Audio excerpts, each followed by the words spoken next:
I'd like to invite our fifth presenter, Dr. Suhaimi, who's going to present his research titled The Future of Social Protection, Integrating a Life Cycle Approach for Sustainability. When you're ready, please. Okay, thank you so much, Professor. Okay, Sawadee Krap.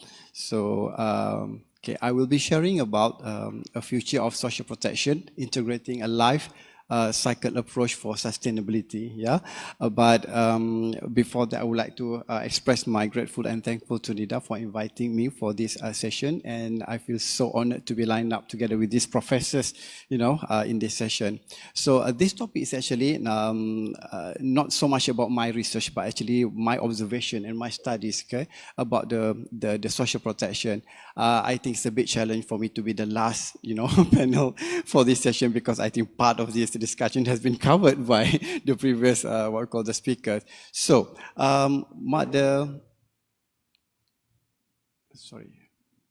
okay. So this is the outline of the presentation. So I will be cover a few things. We'll talk about the social protection, okay? But before that, I think it is quite important for us to do some kind of revision. There are lots of social protection definition all over the world, so which is defined by various international organizations.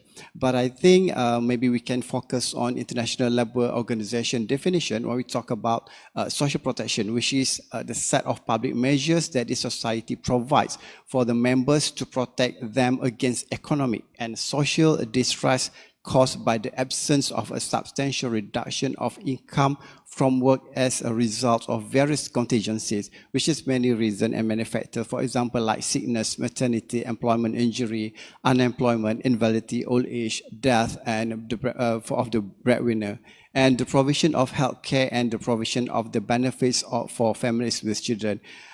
We have to realize, we have to admit one thing in our life. Life is not always smooth sailing. Today we can go to work. Yeah, we have our family, we have our property, we have our car, but we will never know what will happen tomorrow, because we might involve in accident, and then we're going to lose our income, going to lose our job. So how are we going to survive? How are we going to continue? So in the same time, I think, I believe the COVID-19 is a wake-up call for everyone. It's a wake-up call for everyone when people lose the job, when people are terminated, from the job. So, and then the death of the breadwinner, the head of the household. So what happened to the family members and etc. Okay. In the same time, okay, we need to also understand, that the role of providing the social protection is actually not only vested or bestowed on the government only. So that is the reason why we need to have what we call the multi-sectoral approach or interagency theory and approach, to cater and to address this issue and problem. So when we talk about social protection, it is very important to highlight and to understand about the three major components on social protection. So the first one is actually the social assistance. This is actually based on, the beverage system. When the beverage system mentioned under the social assistance, it is actually must be based from the government contribution, meaning to say that it should be from the taxation. So the government, generate the income, for in the fiscal policy, the social for what we call the non-contributory, the fiscal policy, and then from that taxation, so the government will distribute this, to the people on the welfare, things like that. But again, when we talk about social assistance, usually it is very minimum, okay? It's just a minimum floor of income, okay? And sometimes it is about the residual welfare, and we can refer this to the welfare policy, okay? And we have to understand one thing when we talk about social assistance, basically it is addressed and focused and targeted to the vulnerable group, compared to the second one on the social insurance. So this social insurance is actually proposed by Bismarckian, a Bismarckian approach, which means that, if you would like to get better protection, then you have to contribute. Yeah, once you contribute, you can get better protection. So under the industrial revolutions, okay, so to make sure that you can get better protection, so the government, sorry, the system, proposed that when you get your income, so you have to contribute. Once you contribute, employers and employees' contribution, then you can get better protection. But again, when we talk about the social insurance, it is a linear relationship. The higher your income, the better your contribution, then later, the better the protection. All right. So, but basically, when we talk about social insurance, when we talk about income, we focus so much on the working population. But again, another challenge is about now we're talking about the informal sector and the formal sector and the gig workers. Next to the labor market intervention is basically the what we call the initiative, the program provided by the government to help for the labor. Okay.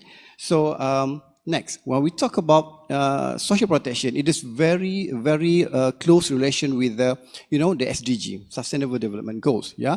So from this what we call slide, we can relate seven goals, 7 SDG. Yeah, 7 SDG that related to the social protection. The first one, no poverty, meaning to say that zero poverty. So we try to eradicate the poverty. Perhaps we might think that it is impossible, or is it possible? The second one, zero hunger. When you have no poverty, should be no hunger, right? And then we also relate to the, what we call the food security as well. In this part, we talk about good health and well-being, okay? And the quality of education, the accessibility is very important, yeah? The accessibility, affordability, yeah? And also we talk about the gender equality between male and female in terms of the job.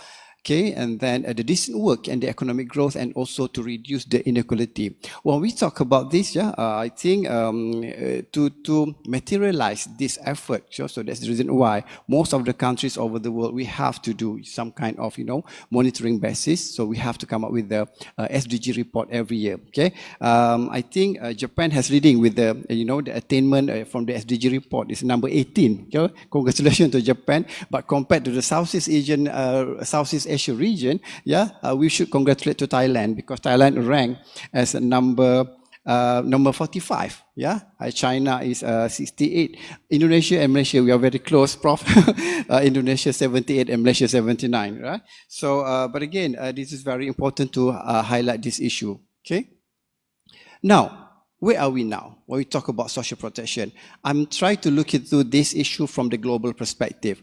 So currently, okay, only 46.9% of the global population actually effectively covered by at least one social protection benefits. So when the rest, more than half actually not covered with the effective social protection globally. So maybe you can see, from the slide as well. So the performance of, from the regional basis. For example, like, if you can see, so far the best, what we call percentage will be on the Europe and the Central Asia, which is 83.9%. But the least one is actually the African country, which is 17.4%. Where are we? We are perhaps we are in the what we call Asia and the Pacific, which is 44.1%. Okay, so we should do more about this. Okay, to focus more on the social protection as well. Okay, so this is what we call the life cycle approach. For this life cycle approach, I'm going to look into 4 perspectives. So the first one is actually on the maternity and early childhood. Moving toward the second one will be the schooling age and youth. And the third one will be the working age, and the final one will be the old age. But in my opinion, the most critical part will be during the working age. Why? Because there are so many the what we call the protection for the beginning of the maternity, schooling age, and also the old age, so much related and so much dependent on the working age. Why? Again, which I mentioned just now, if you look at the structure of the social insurance just now, okay, it is so much, contributes so much with the what we call the with this what we call better coverage in the social protection. Okay, so for the working age, for example, we have work-life contingencies, we have the work injury, we have unemployment, we have disability, and we have death as well. All right, so now maybe we can start to look at the first stage. So the first stage, we talk about the maternity and early childhood. Yeah. So what we have now, so talking from, maybe I can also mention about the Malaysian perspective as well. Yeah. So we have maternity benefits, yeah, and we have childbirth benefits. We have child allowances. We have early childhood education and care, and we have healthcare services. Okay. In terms of the policy perspective, most countries, we have the national women policy, we have the national child policy, and then we try to also focus on the work-life balance, for especially for the maternity, for the pregnant women, for pregnant female workers. Okay. And in terms of the maternity protection, issues that always been highlighted by many countries is about the adequacy of the maternity leave and maternity benefits. I would like to also get your attention in terms of the role of ILO, International Labour Organization, which is actually championing the rights of employees all over the world. So according to the ILO, actually ILO proposed to have at least 14 weeks of the maternity leave, but now it is proposing to extend it to 18 weeks. The 18 weeks of the maternity benefits. Currently, if we compare the Bulgaria, it's actually providing the best what we call maternity benefits, which is 48 weeks. 48 weeks, meaning to say more than 1 year, they can go for the maternity leave, and they provide 80% from the monthly income. Okay, for the for these female workers, followed by Norway. So Norway will come out with the 49 weeks of the maternity leave, okay, which is very, very interesting. Okay, and then we also have issues in terms of the insufficient access to healthcare, nutritional deficiencies, inadequate childcare support, and also mental health challenges for female workers. The challenge also, we talk about the economic pressures. What does it mean by the economic pressures? The ability of the country. Again, ILO will organize what we call the ILO Convention and Recommendation every September. Okay, every September. But again, okay, it's up to the country members whether to rectify what we call this ILO Convention recommendation based on the ability of this country in terms of the economic performance, financially, political will, and etc. All right, and we also have issues in terms of the legal and policy gaps, okay, protecting female workers, yeah, especially we can compare to the to the other countries, and also social and cultural barriers. Okay, so several statistics maybe we can look into about this issue. For example, number one, 5 million children under 5-year-old actually died. And this, the death of these 5 million children is actually from the preventable causes. Yeah, again, maybe because it's in terms of issue of the access to the health, okay, accessibility and affordability to the health care. All right, and then more than 85 million children under the age of 5 years are chronically malnourished or stunted. Okay, in Asia Pacific region. Okay, stunting issue is another problem now. Yeah, even though we always claim that we are getting better healthcare and things like that, but it's still a big challenge. And then followed by 43.8% of the female labor force are entitled actually to the maternity benefits through social insurance.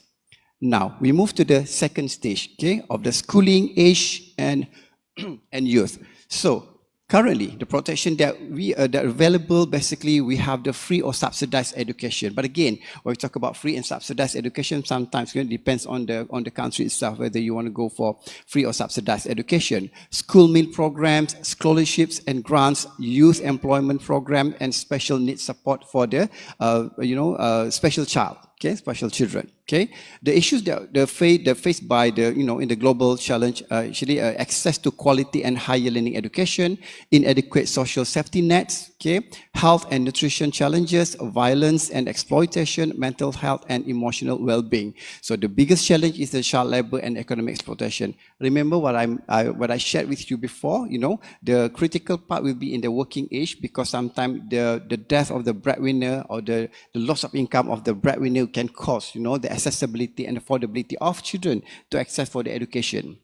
Okay, so Nordic country has shown a very good very good in terms of the child education and children. Okay, but I believe that UNICEF has done a lot in terms of the education. Okay, so several statistics maybe we can see. Yeah, 18 million children, okay, of the primary age are not in school, unfortunately. Yeah, and then 1 in every 10 children actually engage in child labor worldwide.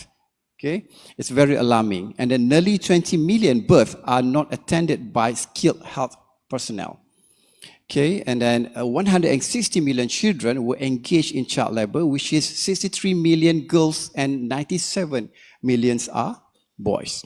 Okay, so now moving towards the working age. Okay, working age issues in terms of the social protection.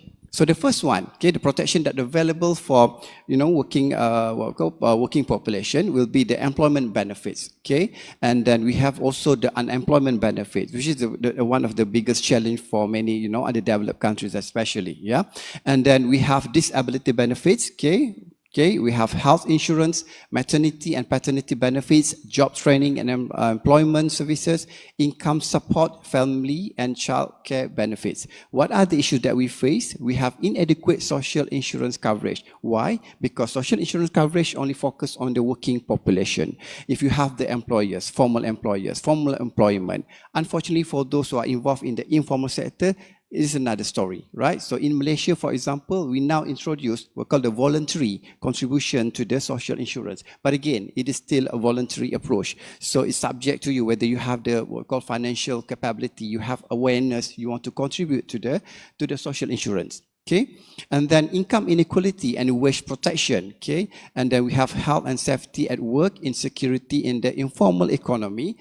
Because informal economy, they always fight, to be recognized as part of the what we call employees. But again, we talk if you are the employees, then you need to have the employer. Okay, underemployment and unemployment is another issue. Yeah, so unemployment, you don't have the job. So underemployment, you have the job, but it's not actually matched with your qualification, your skills. Okay, that's another issue.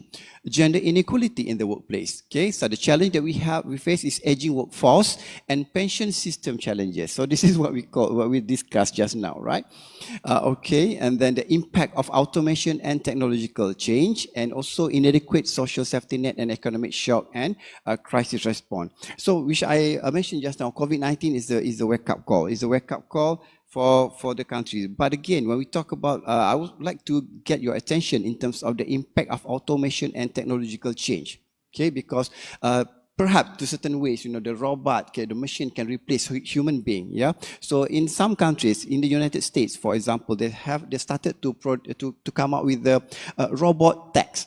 They impose to the industry to pay tax for the robot, right? Because to make sure that people can have better social protection. Okay, and then in many countries like Malaysia right now, actually we are focusing so much on to have what I call better labor laws. Okay, for example, like number one, to make sure that minimum wage policy to be legislated. And unfortunately, in Malaysia, still the wage market is actually not quite competitive compared to others. Yeah, and we also have to focus on the progressive wage policy, and also to focus on the informal sector and productivity linked wage policy as well. All right. So in the same time, to face this challenge, also some people, some actually employees also they are doing the dual job. Okay, 2 jobs at one time. Okay, so they're going to do the part-time job to what we call to meet their expenses. Yeah, to meet their monthly and daily expenses. All right. So sorry. Okay, so these are the some what we call statistic for the working population. Okay, for the first one is 435 million actually all over the world actually work in online and gig workers globally. Okay, so they are prone to what I call to being vulnerable if they lost their income and things like that. Lack of protection under the social insurance, okay, and etc. Okay, now for example, like Grab drivers, it is we have what we call e-hailing, p-hailing, things like that. If not protected, involved in accidents, so what will happen to them? Okay, unless they have what we call the voluntary protection under the social security, right? Social protection. 4.9% global unemployment rate, okay, which is quite high. 1.9 million died from work-related causes each year. Okay, so died from work-related causes can be, from various perspectives. For the first one, is actually the accident happened at the workplace, but now it's actually have been solved in, if we can improve in terms of the, a better quality, the better what we call safety and health at work. Yeah, but in the same time, we are, another challenge will be the accident, when commuting accident, traveling from home, to the workplace and workplace come back to home, these are the things. Okay, And in the same time, also about the disease, the occupational disease. Okay, and then 85 million actually jobs will be replaced by AI by 2025. So what will happen next? Okay. So next, the old age, okay, the old age. So we talked about old age just now, right? So we have the protection that we have, inadequate pension coverage, yeah. So healthcare access and affordability, elder abuse and neglect, inadequate sorry, I think I have misplaced the, what you call the column just now. I think the protection that we have is the pension system, social security benefits, healthcare coverage, long-term care services and housing support. But the issue that we face is about the inadequate pension coverage, healthcare access and affordability, elder abuse and neglect, inadequate long-term care, poverty in old age, housing and living condition. Malaysia, for example, okay, our life expectancy now is 76-year-old, but our retirement age is 60. So you need to have to survive another 16 years, before you technically, or what you call technically, you die. Yeah, so 16 years to go. So do you have income? Okay. Do you have income for that? Yeah. So that's the reason why we need to look at this issue. Okay. So the challenge is aging population, social isolation and loneliness, age discrimination and employment challenges, and cultural and social norms, and also the digital exclusion. Yeah. So currently in Malaysia, for example, to face this what we call the sustainability of the financial. So now we try to know the pension, the government pension reform. Okay. So perhaps we can go by the contribution, because the government need to have more money to pay for the pension. Okay. 73.2-year-old is actually the life expectancy for the world, okay, in 2003. 11.4% from the global population fall into old age poverty. Yeah, this is very alarming, okay, because old age poverty. And 64.2 global retirement age in 2020. 1 in every 2 people globally have ageist attitude, okay, about older people. Ageist attitude here means that, okay, you have the what called bad perception towards elderly, if they're still working, okay, things like that, yeah, in terms of the issues, the social issues problem, right? So finally, the way forward, or the policy options that we can see, the crossroad is actually still the challenge that we face in in the country, in the world. Yeah, for example, like the transition to employment. I'm very I'm quite agree with the discussion just now, that if you rely on the payroll tax, or in US, for example, they have the social security tax. We impose tax to the to the working population generation to help for the elderly. But the thing is, do we with the demographic change, can we do that actually? Yeah. So impact of crisis and emergencies, for example, like COVID-19. Okay, because the disease actually it evolved. Okay, it evolved. Okay, and under investment in terms of the government willingness to pay more for the pension, for the social assistance benefits, etc. So we need perhaps to have what we call the overarching social protection policy to make sure everything is in place. So the future social protection, we hope that we should get we should have the integrated social protection. Many countries, they already have this integrated social protection, but they focus only on the social assistance, not social insurance, because there are so many issues, for example, like personal data protection and things like that. But that one is very important, because to make sure there is no redundancy and overlapping of the benefits. Digitalization, okay, for the database, universal coverage. This is quite controversial when we talk about universal coverage, but I think we should also congratulate Thailand. You already have the universal coverage already, yeah, even though it is minimum, but at least you are there, somewhere there. And sustainable finance system, so maybe we can achieve sustainable social protection. All right, so social protection is an indispensable part of the global commitment to leaving no one left behind, and it ensures that everyone can participate fully in society regardless of age, ability, and circumstances. With that, thank you very much.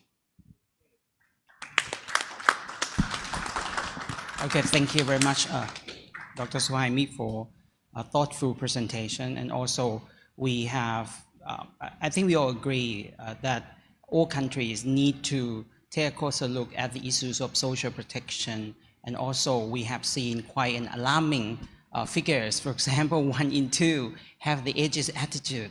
And also, the tendency that almost 1 million jobs would be transferred to AI sector. So that's quite an alarming figure. And I think we all need to pay attention to those. But of course, we also see the benefit of of AI technology, and also those changing is inevitable. So I have one question for Dr. Suhaimi and also one question for Dr. Kurosawa. For Dr. Suhaimi is, how might technological advancement such as digitalization can be helped to improve the social protection program in across different life stages? And also for Professor Kurosawa, how local governments, maybe of Gifu, for example, balance the revitalization project with the impact of over-tourism, because we have seen cases from Kyoto and also Yamanashi, right? Okay, anyone want to go first?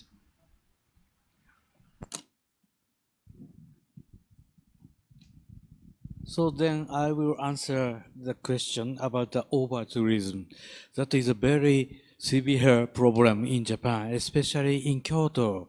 Yeah, we can observe many foreigners are there.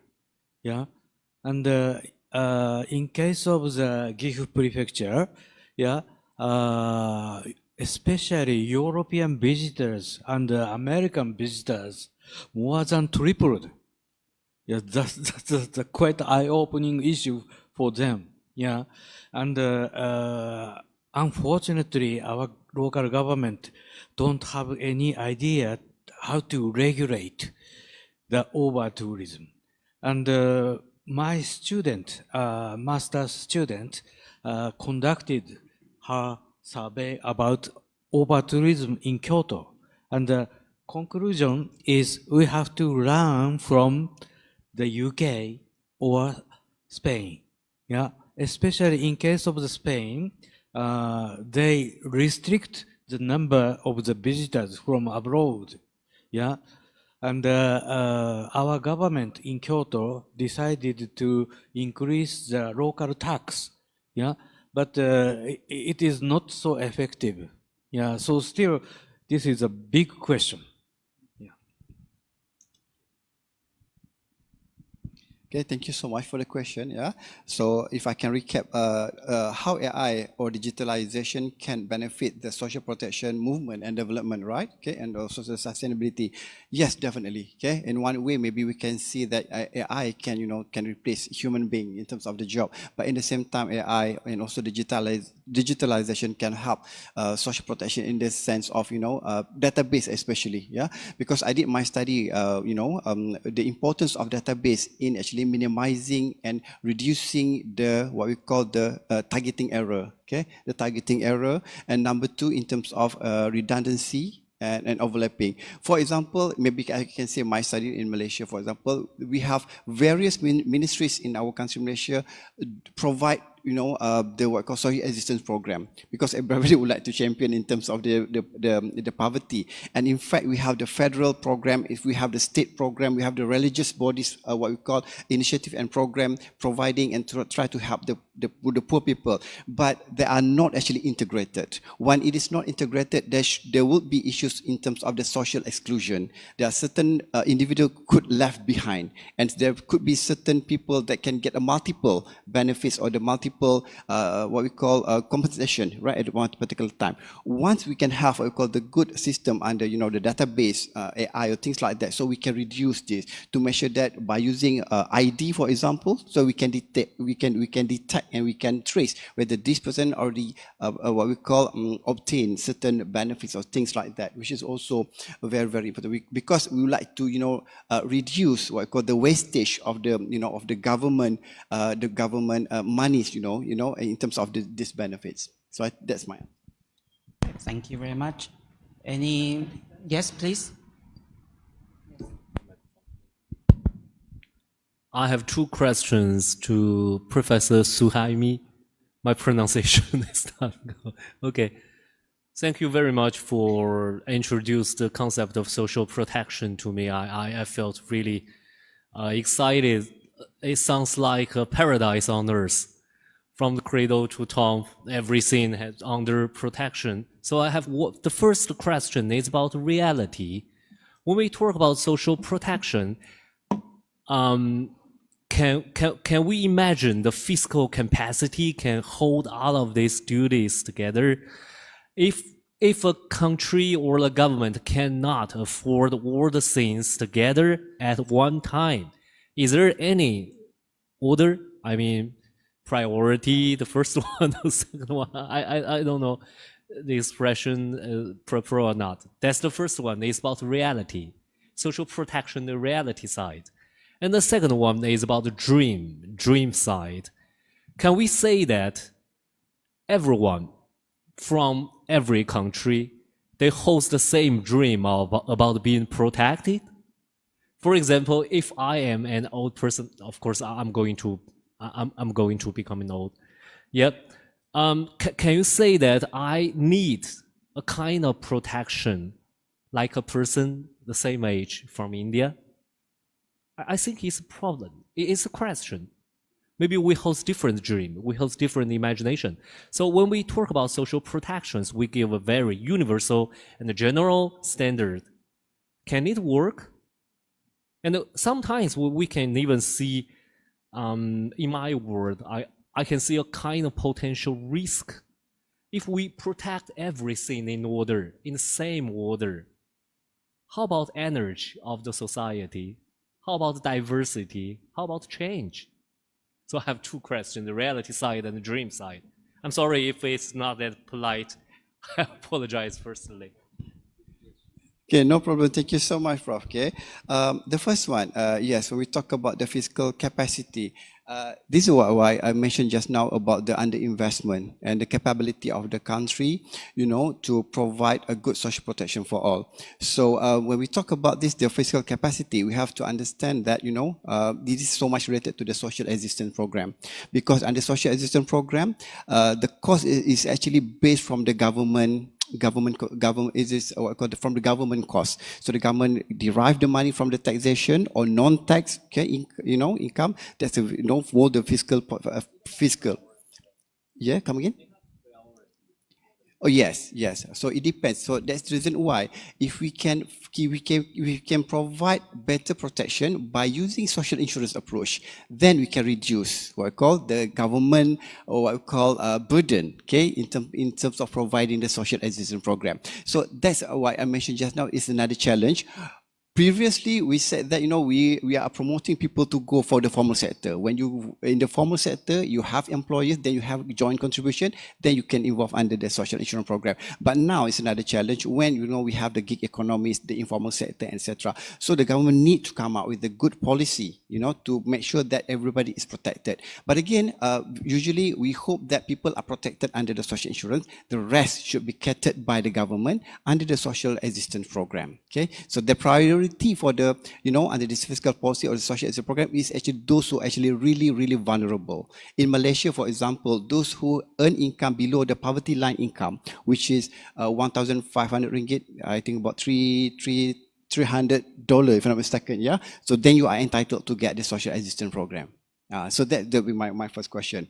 And my for the second, to respond to your first question. For your second question, Prof, okay, I think you mentioned about the dream sign. Yes, everybody wish to be protected. One, we elect the government, so the government is responsible to provide, to give protection to us. And yes, indeed, we cannot actually, no one size fits all.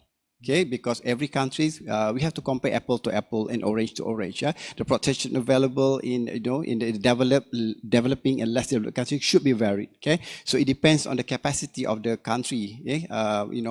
In providing this protection, and then also the demographic landscape, also another factor that contributing to the a good social protection system and coverage in the country. So that will be my response. Okay, thank you everyone, and thank you all the presenters and also all participants to this afternoon panel.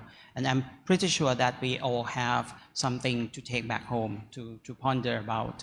And on behalf of NIDA, I'd like to express my deepest gratitude to all presenters participating today panel. Thank you very much. Thank you. So now, right now, we are now reached the end of the today activity. So thank you, and if you please kindly fill the satisfaction survey on your wristband, please. And thank you and farewell. สวัสดีครับ